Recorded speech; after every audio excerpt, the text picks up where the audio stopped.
ओम क्रिया बाबाजी नमः। ओम श्री मात्रे नमः। श्री विद्या संजीवन साधना सेवा पीठम में आप सभी साधकों का स्वागत है मित्रों।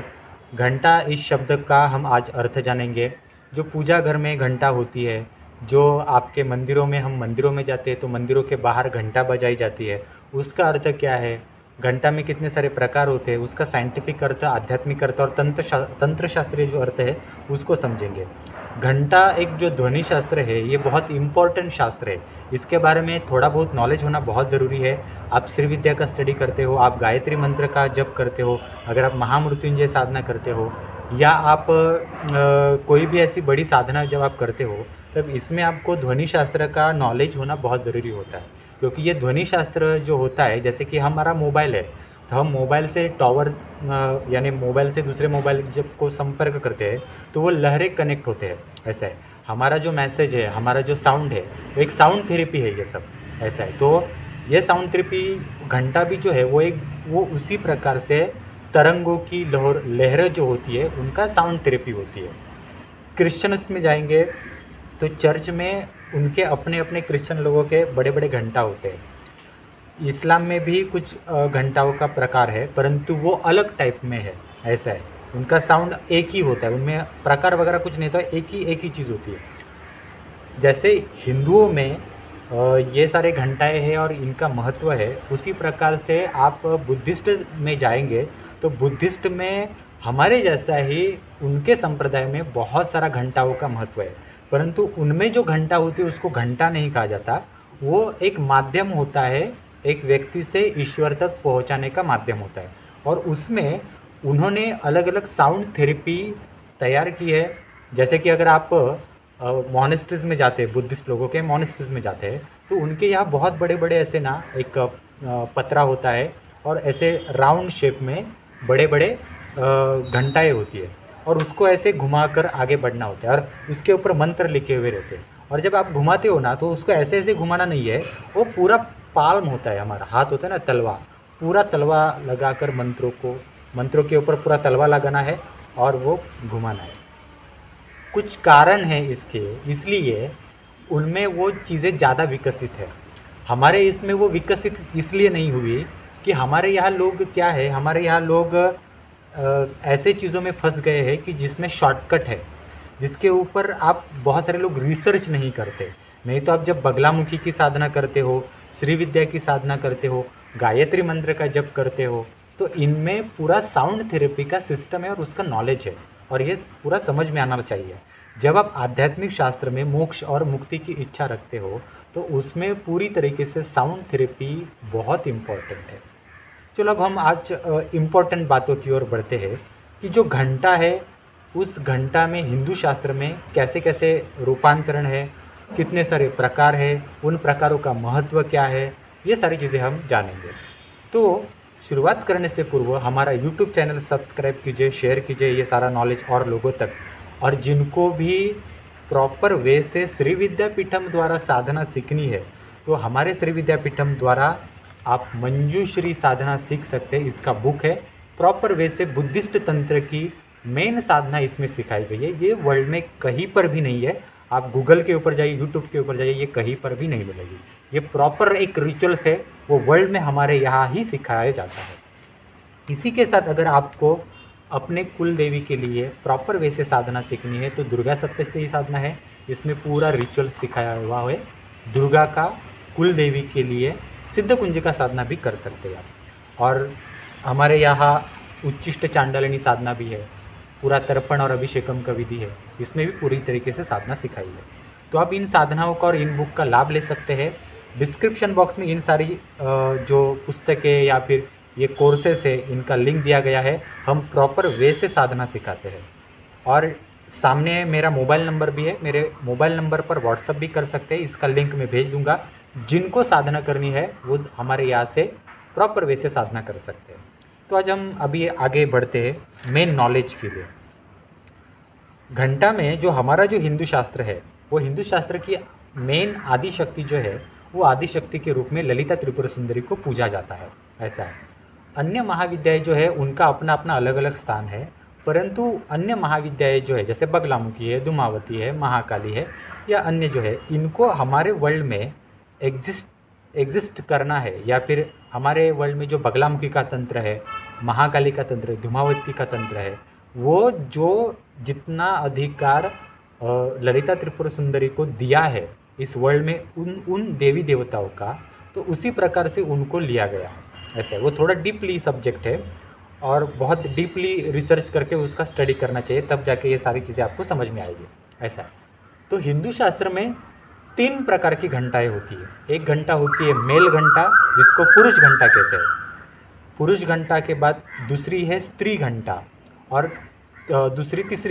तीसरी घंटा जो है वो एक साउंड होता है, वो एक अलग टाइप की घंटा होती है, परंतु वो तंत्र शास्त्र में बहुत सीक्रेट लोगों के पास होती है, जिसका साउंड जो होता है ना मेल घंटा की तरह आता है ना फीमेल घंटा की तरह आता है, वो एक अलग थेरेपी है। अब फीमेल घंटा कौन सी है? आप जो पूजा घर में जो छोटी सी घंटा पूजा के लिए रखते हैं, टिंग टिंग टिंग टिंग आवाज़ आती है ना, उसको बोला है स्त्री घंटा, वो होती है फीमेल घंटा। और मंदिरों में जो पर्टिकुलर किसी एक देवस्थान होता है, मंदिर होता है किसी देवी देवता का, हाँ, या फिर किसी संत का एक मंदिर वगैरह होता है, मठ होता है, तो उसमें मेन जहाँ हम प्रवेश करते हैं उस मठ में या मंदिर में, तो स्टार्टिंग में बहुत बड़ी घंटा लगाई होती है। तो वो जो घंटा होती है मंदिरों की घंटा, उसको पुरुष घंटा कहा जाता है। तो आप देखिए उस घंटा का साउंड अलग आता है और हमारे पूजा घर में जो घंटा होती है उसका साउंड अलग आता है। तो इस प्रकार से स्त्री घंटा अलग है, पुरुष घंटा अलग है। घंटा करती क्या है? हाँ, पहले हम घंग और टा इस शब्द का अर्थ समझेंगे। और पहले मैंने आपको पहले भी बताया था, और मैं इतने सालों से आपको बता रहा हूँ, जो मेन नॉलेज होता है ना, जो हम आगे के पीढ़ी को अपने घर में एक प्रोवाइड कर सकते हैं, या एक प्रॉपर नॉलेज होता है जो कहीं पर भी आपको सीखने को नहीं मिलता, ऐसा नॉलेज के लिए ना आपको अपनी डायरी जो है वो डाल कर रखनी चाहिए और उसमें ये नॉलेज लिखना चाहिए। मैं भी जो है, मैं पेपर में या डायरी में जो इम्पोर्टेंट पार्ट्स मेरे पास आते हैं तो मैं उसको लिख लेता हूँ, क्योंकि देखो इतना स्टडी हमारे दिमाग में नहीं रह सकता, मनुष्य है, इतना दिमाग में नहीं रह सकता। तो नौटंकी क्यों करने की, सब ऐसे एकदम से पूरा भगवा वस्त्र पहन के, त्रिपुंड लगाकर, गंध वगैरह लगाकर, गले में रुद्राक्ष माला पहनकर, क्यों ये सारे स्पिरिचुअलाइजेशन के लेक्चर बोलने के? जितना आता है उतना बोलने का, पर प्रॉपर वे से देने का नॉलेज, ये इम्पोर्टेंट बातें है। और मैं कुछ चीज़ें प्रॉपर लिखने में ज़्यादा महत्व ये देता हूँ, ऐसा है। और मेरे पास जो लोग सीखने के लिए आते हैं उनको भी मैं बोलता हूँ डायरी डालो, प्रॉपर वे से कुछ चीज़ें समझ के ले लो, और किस चीज़ को किस तरह से समझ के लेना चाहिए उसकी भी एक थेरेपी होती है। अब घंटा नाम का जो शब्द है, तो घंग इस शब्द का क्या है? घंग मतलब घन घन, हाँ, जो घन जैसा आवाज़ आता है ना, उसको बोला है घंग। और घंग मतलब क्या है कि घंग मतलब गुरुत्वाकर्षण शक्ति जो होती है, यानी खींचने की जो ताकत होती है, हाँ, सामने वाले को जो खींचना है, हाँ, उसको बोला है गुरुत्वाकर्षण शक्ति। ऐसा है, यानी हम मनुष्य है, हम मनुष्यों को पृथ्वी के ऊपर टिक के है, तो मतलब पृथ्वी के अंदर जो गुरुत्वाकर्षण शक्ति है वो हमको खींच कर है। उसी प्रकार से है घंटा में से जो ध्वनि निकलता है वो किसी ना किसी एनर्जी को अट्रैक्ट करता है। वो अट्रैक्शन मतलब क्या है? वही गुरुत्वाकर्षण शक्ति है, वही है घंग, ये वर्ड का मीनिंग।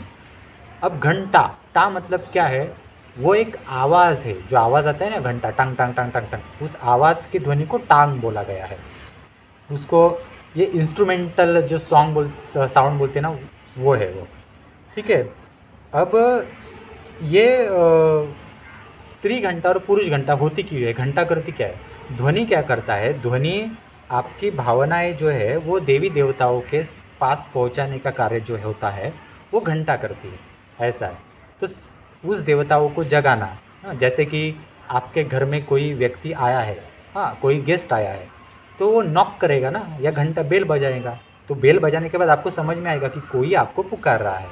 तो उसी प्रकार से वो जो घंटा होती है वो भगवान को, अपना इष्ट देवता, अपनी कुल देवता, हमारे कुलाचार की कुल शक्तियाँ होती है, या हम जो भी साधना करते हैं उस देवताओं को पुकारने का, हम आए हैं, हम आपको पुकार रहे हैं, हमारी प्रार्थना सुनो, आप हमें आशीर्वाद दे दो, इन सब के लिए ये घंटा का उपयोग किया जाता है। परंतु मैं आपको आश्चर्य की बात बताता हूँ कि पूजा घर में जो घंटा होती है, बहुत सारे लोग बहुत पूजा पाठ करते हैं और आरती बजाकर, जो कपूर वगैरह लगा कर दिया करके घंटा बजाते हैं, वो घंटा की आवाज़ जो होती है वो सिर्फ आपको सुनाई देती है। पूजा घर में जो देवी देवता होते हैं उनके ऊपर आप कितने भी घंटा बजाओ उसका असर नहीं होता। द वेस्ट टाइम, वो पूरा वेस्ट टाइम है और पूरा वेस्ट चला जाता है। क्यों वेस्ट चला जाता है? इसमें दो कारण है। पहली, ये मंदिरों में भी होता है। हाँ, मंदिरों में भी बहुत सारे लोग जो घंटा बजाते रहते ना, वो घंटा की आवाज़ और ध्वनि भी जो है उस मंदिर के देवी देवता या संतों के समाधि तक नहीं पहुंचती। उसके कुछ कारण है।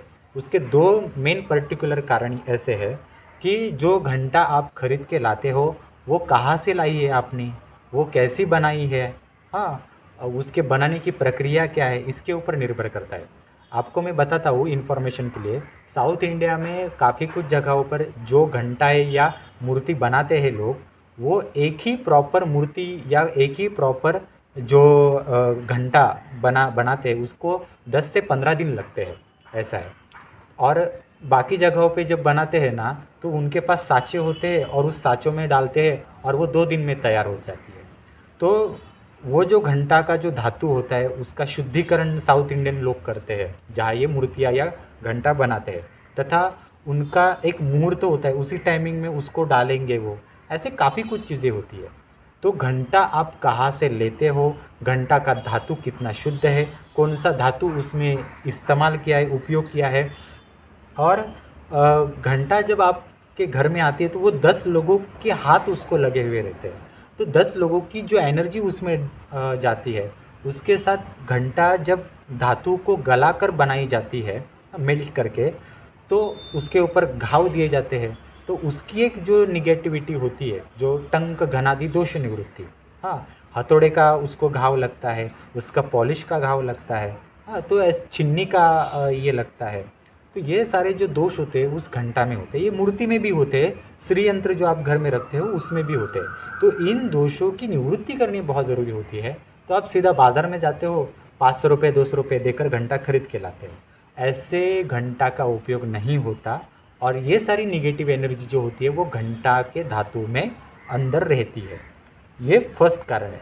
सेकंड कारण ये है कि जब आप घंटा बजाते हो, हाँ, तो घंटा बजाते हो तो घंटा की आवाज़ जो है, हमारी जो भावना घंटा के ध्वनि के द्वारा वो बाईपास होकर वो भगवान के पास चली जानी चाहिए, परंतु वो भगवान के पास चली नहीं जाती। आप सोचिए, इतने सालों से लोग जो है मंत्र का जप करते हैं, घंटा बजाते हैं, तो एनर्जी भगवान ने सुनना भी तो चाहिए ना आपकी इच्छा, पर भगवान सुनता क्यों नहीं है? मैंने वही आपको कहा कि आप जो अपने पूजा घर में जितने सारे देवी देवताओं का पूजन करते हैं उसके ऊपर निगेटिविटी होती है। बहुत सारे लोग आप देखेंगे ना, तो नॉर्थ इंडिया में आप गुजरात, राजस्थान या यूपी, बिहार, एमपी, छत्तीसगढ़, यहाँ तक ऊपर जाएंगे तो वहाँ लोगों को घर में पूजा घर मतलब यही लगता है कि कोई दुर्गा की मूर्ति रखो, कोई गणपति की मूर्ति रखो, शिवलिंग रखो, हो गया, और उसी को ही अपना पूजा घर समझते हैं। एक्चुअली ऐसा पूजा घर नहीं होता। ओरिजिनल जो पूजा घर होते हैं उसमें आपकी कुल देवी की मूर्ति प्रथम होती है, ऐसा है। और कुल देवी के साथ और भी कुछ चीज़ें होती है। ये वार्षिक परंपरा जो होती है, एक पीढ़ी से दूसरे पीढ़ी को, दूसरे पीढ़ी से तीसरे पीढ़ी को ये नॉलेज जाता है, और वो उसमें कहा जाता है कि ये देवी देवताओं का पूजन हमारे कुल में होता है, और ये जो कुल में होने वाली जो देवी देवताओं का पूजन होता है उन्हीं देवी देवताओं का हमारे पूजा घर में स्थान निर्माण करना चाहिए। परंतु लोग ऐसा करते नहीं और पता नहीं होता, क्योंकि बहुत सारे लोग तो अपने कुल देवी को भूल चुके हैं, पितरों को भूल चुके हैं, क्या करना है पता नहीं, और दूसरे दूसरे देवी देवता ला कर रखते हैं। तो वो आप कितना भी पूजा घर सजाओ, कितना भी यंत्र वंत्र रख लो, 16-16 श्री यंत्र रखने वाले लोग हैं घर में, कुछ नहीं होता। वो एनर्जी आपके पास आती ही नहीं, उल्टा दोष के ऊपर दोष उसके ऊपर लग जाता है। क्योंकि आपके कुलाचार में जो कुल देवी है, कुल देवता है, पितरों की एनर्जी है, इसका आशीर्वाद ही आपको नहीं मिल पाता।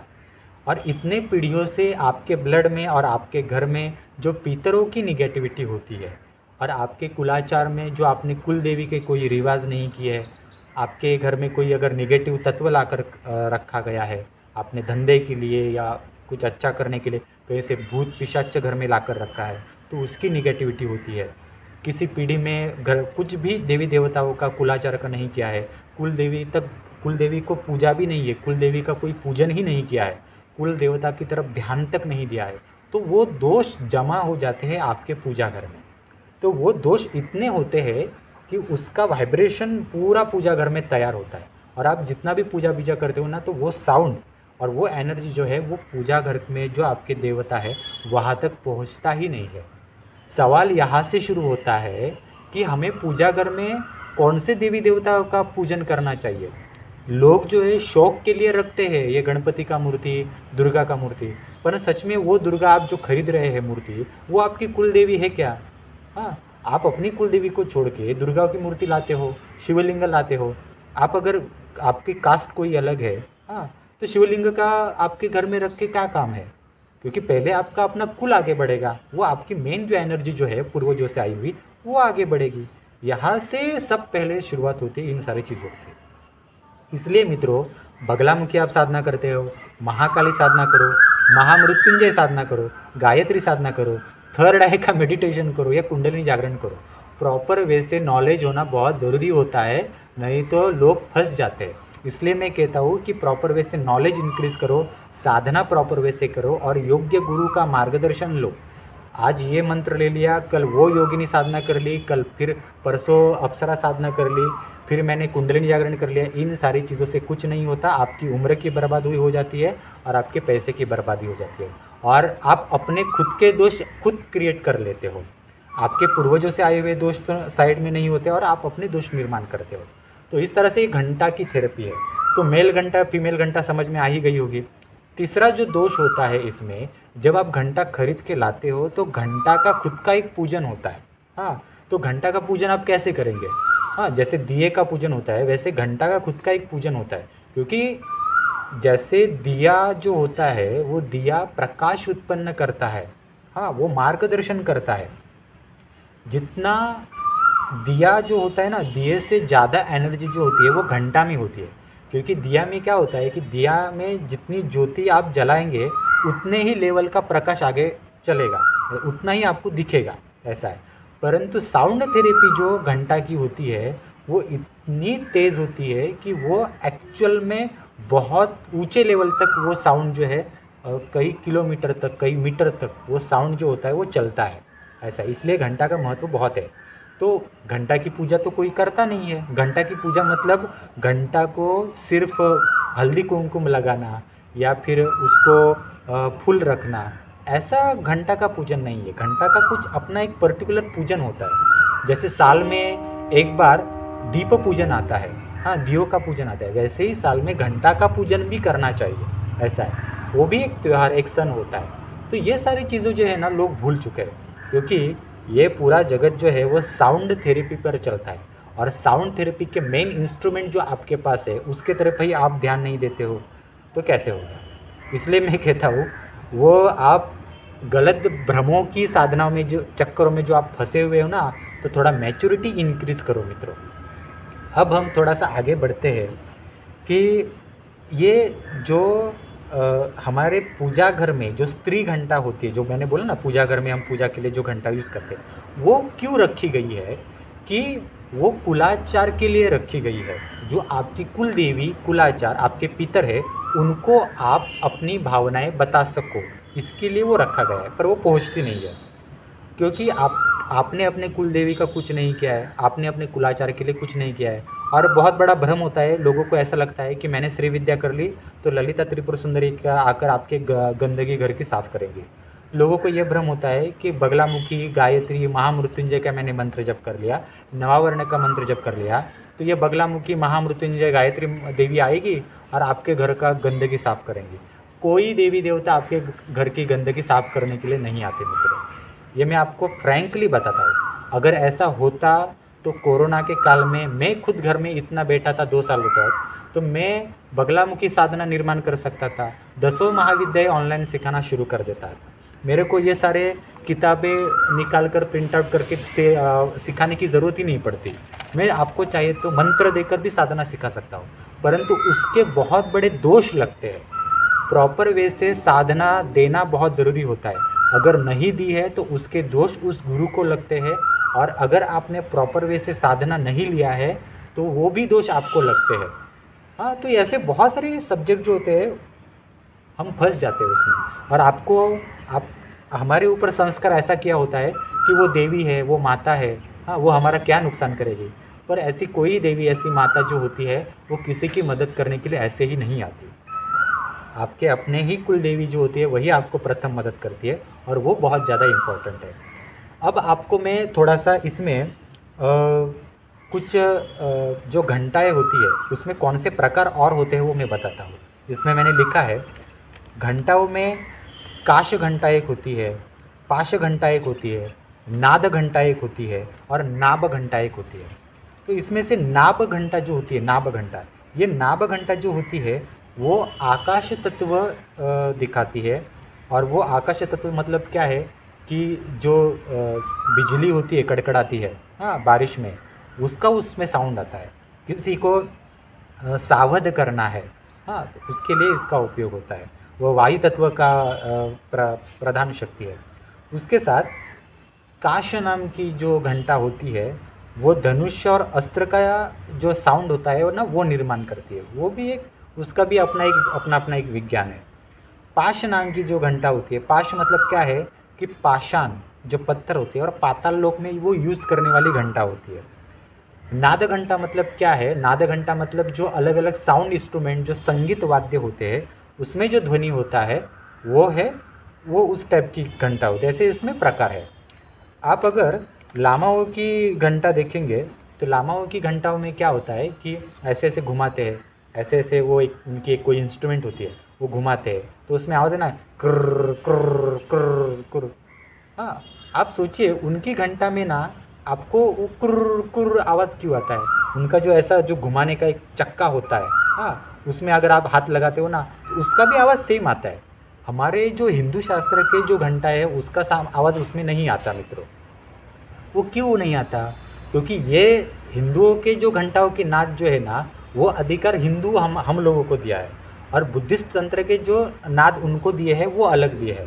तो वो उनका एक साउंड थेरेपी है, वो उससे लहरें और तरंगे जो है अपना अपना एनर्जी विकसित करते हैं। ऐसा है लामाओं का जो एक प्रकार से साउंड थेरेपी और सिस्टम है, उसके ऊपर बहुत सारा रिसर्च है। हमारे भी इसमें बहुत सारा रिसर्च है। हमारे इसमें भी घंटा का पूजन होता है प्रॉपर। वैसे घंटा का अगर कोई पूजन भी करे ना तो भी उसके काफ़ी सारे प्रॉब्लम जो है सॉल्व होकर आगे के रास्ते ओपन हो जाते हैं। ऐसा है। घंटा क्या करती है मित्रों? घंटा जो होती है वो सामने वाले को जगाती है, सूचना देती है, सावध करती है, और सामने वाले को डराती भी है। हाँ, इतना वो साउंड जो होता है ना वो वर्क करता है। तो लोग, आप देखिए घंटा के ऊपर रिसर्च इतना हुआ ही नहीं है। ये सारी चीज़ें, छोटी छोटी चीज़ों के ऊपर हमें ध्यान देना चाहिए। इसमें एक और इन्फॉर्मेशन मैं बताता हूँ। मंदिरों में भी जो होता है ना, मंदिरों में भी जो घंटा होती है उसका भी साउंड जो होता है उस देवता की तरफ नहीं जाता। जो मंदिरों में जो पूजा जाता है वो देवता की तरफ वो साउंड जाता ही नहीं है। क्यों नहीं जाता? क्योंकि वो घंटा भी जो होती है ना, उस घंटा के ऊपर भी प्रॉपर पूजा नहीं की जाती। कितने लोग साल भर में, महीने में, एक एक दिन में ऐसे इतने लोग उस घंटा को बजाते, हाथ लगाते, इतनी सारी निगेटिविटी उसमें आती है, वो रिमूव कब करेंगे आप? तथा ये प्राचीन मंदिर होते हैं ना, तो इतने सारे लोग उस मंदिरों में आते हैं, तो हर व्यक्ति का अपना खुद का एक निगेटिविटी होता है ना। वो मंदिरों के जो वॉल होते हैं, हाँ, वो जो मिट्टी होती है, मंदिरों की ज़मीन होती है, उसमें फर्श होती है, उसमें जमा होती है। तो इसलिए साल में कुछ ऐसे प्रयोग होते हैं मंदिरों में करने के कि जिसमें मंदिरों में जो वास्तु खड़ी है वो उस वास्तु में लगाए गए ईंटें, पत्थर, मार्बल, हाँ, स्टोन्स या लकड़ी, हाँ, ये सारी निगेटिविटी उसकी रिमूव हो सके। तो जैसे वास्तु शांति हम करते हैं वैसे मंदिरों में भी कुछ शांति के प्रयोग होते हैं। तो सारे मंदिरों में देखिए ज़्यादातर कि बस वो भगवान जो होता है ना उसका ही पूजा करते हैं, परंतु जो मंदिर का प्रांगण होता है, जो मंदिरों में लगाई जाने ईंटें होती है, वो ज़मीन होती है, उसका भी साल में पूजन होना बहुत ज़रूरी होता है। हाँ, तो वो जमा होने के कारण क्या होता है कि वो जो साउंड होता है वो साउंड भी वहाँ तक नहीं जाता। इतनी सारी निगेटिविटी उसमें भी जमा होती है। ये बारीक बारीक चीज़ें जो होती है वो कब हम ध्यान में लेंगे, आप सोचिए मित्रों। तो ये सारी सब्जेक्ट है। अब आपको लामाओं में बुद्धिस्ट तंत्र में जो घंटा होती है, आप फोटो देख लीजिए, तो उसमें आप देखिए एक ऊपर ना वज्रा नाम का एक बनाया हुआ रहता है। हाँ, और उसमें कुछ ऐसे फेस, आपको 4 फेस दिखाई देंगे। वो 4 फेस मतलब क्या है कि हमारे हिंदूज़ में मेल घंटा, फीमेल घंटा ऐसे प्रकार है, परंतु जो बुद्धिस्ट तंत्र है उसमें मेल घंटा, फीमेल घंटा ऐसा टाइप नहीं होता। उनमें जो घंटा होते हैं उनमें गुरुओं का पूजन ज़्यादा होता है, ऐसा है, गुरु मंडल का पूजन ज़्यादा होता है। तो पर्टिकुलर गुरु की वो एनर्जी दिखाने के लिए उसकी वो घंटा, ये प्रदर्शित करने के लिए वो जो चेहरा दिखाई देता है उस घंटा के ऊपर, वो उस गुरु का होता है। इस प्रकार से ये सारा जो सब्जेक्ट है घंटा का, ये आपने अभी सुना ही होगा कि किस प्रकार से कितना डीप स्टडी है। आपको अगर हमारे श्री विद्यापीठम द्वारा प्रॉपर नॉलेज लेना है, साधना करनी है, तो नॉलेज बेस हमारा श्री विद्या इसेंशियल कोर्स है, क्रियायोग इसेंशियल कोर्स है। श्री विद्या इसेंशियल कोर्स के द्वारा आप प्रॉपर नॉलेज ले सकते हैं, और क्रियायोग इसेंशियल द्वारा आप मेडिटेशन, क्रियायोग, महाअवतार बाबा जी की कुछ कथाएं तथा ध्यान योग, ध्यान पद्धति, चक्रा, सप्त चक्रा, इनके बारे में साइंटिफिक अनपब्लिश्ड नॉलेज जो वर्ल्ड में कहीं पर भी नहीं है, ऐसा नॉलेज के लेक्चर्स उसमें दिए गए हैं। वैदिक हीलिंग की पद्धति हमने सिखाई है, वैदिक रीति से हीलिंग आप कैसे कर सकते हैं ये सिखाया है। जिनको क्रिया योग प्रॉपरली सीखना है वो भी हमारे श्री विद्यापीठम द्वारा क्रिया योग का फर्स्ट मेडिटेशन सीख सकते हैं। बाकी सिद्ध कुंजी का साधना है, दुर्गा सप्तशती साधना है, ये सारी साधनाएं आप जो है हमारे यहाँ पे सीख सकते हैं। ये उच्चिष्ट चांडालिनी साधना है, इसका बुक है, इसका पूरा तर्पण विधि, अभिषेक विधि हमने रिकॉर्डेड वीडियो के द्वारा सिखाया गया है। प्रॉपर इन्फॉर्मेशन पढ़िए मित्रों, अधूरी इन्फॉर्मेशन पढ़कर सुनकर मुझे फ़ोन मत कीजिए। आप जब अधूरी इन्फॉर्मेशन पढ़ते हो तब वो आपके लिए घातक होती है, मेरे लिए घातक नहीं होती। तथा आप देखिए दुर्गा सप्तशती की साधना तक हमने निकाली है। वर्ल्ड में, इंडिया में कहीं पर भी दुर्गा सप्तशती की साधना नहीं सिखाई जाती। ये पूरा तांत्रिक दुर्गा सप्तशती का रिचुअल्स है, पूरा विधि इसमें सिखाया है मित्रों। ये भी कुल देवी के लिए बहुत ही इम्पॉर्टेंट है, ये आप कर सकते हैं। तथा आपको बुद्धिस्ट संप्रदाय की कुछ साधना करनी है तो ये शुभ महा मंजूश्री साधना तक भी कर सकते हैं। इतना सब कुछ हमने सिखाया है, इसका आप लाभ ले लीजिए। हमारा यूट्यूब चैनल सब्सक्राइब कीजिए, शेयर कीजिए। डिस्क्रिप्शन बॉक्स में लिंक दिए गए हैं, मेरा मोबाइल नंबर स्क्रीन पर है, व्हाट्सअप कर सकते हैं मुझे, मैं लिंक भेज दूंगा, पढ़िए। और कभी ना कभी आपको अपने जीवन की शुरुआत जो है सही तरीके से करनी पड़ेगी मित्रों। हाँ, तो ये भ्रम का माया जाल, हाँ, किसी गुरु के लाखों फॉलोअर्स है, ये सारे भ्रम छोड़ दीजिए, उससे कुछ नहीं होता। आपकी बुद्धि, आपकी कुल देवी वही आपकी पहली गुरु है, और जब तक आपकी कुल देवी जो आपकी पहली गुरु है वो खड़ी नहीं होती और वो मार्गदर्शन नहीं करती, तब तक वो आपको आगे बढ़ने के लिए सही रास्ता तक नहीं दिखाती।